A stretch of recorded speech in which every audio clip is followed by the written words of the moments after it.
दंडोत प्रणाम.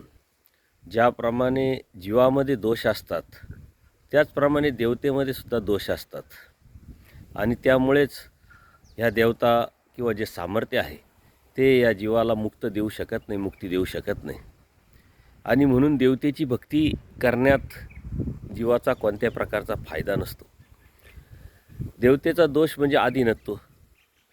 ती वरच्या देवतेच्या अधीन राहते.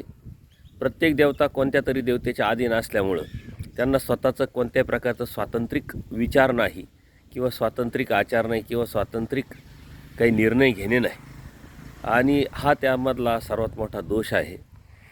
सर्वच देवता मात्र परमेश्वराच्या अधीन आहे आणि अत्यंत वेद आणि पूर्णपणे वेचलेला असल्यामुळे इमानी इतबारे परमेश्वराने दिलेली जी चाकरी आहे ती त्यांना करणे आहे आणि म्हणून देवतेमध्ये अधीनत्व असल्यामुळं त्या जीवाला काही देऊ शकत नाही आणि म्हणून कोणत्याही जीवानी कोणत्याही देवतेची भक्ती केली तर त्यातून कोणत्याही प्रकारचा फायदा नाही. कारण देवता हा एक सिस्टमचा भाग आहे आणि त्या सिस्टममध्ये आपापली जे काम आहे आपली जी सेवा आहे ती परमेश्वराच्या आदेशानुसार आणि परमेश्वराच्या जीव उद्धारण्याच्या मिशनमध्ये भाग घेऊन काम करत राहतात, कार्य करत राहतात.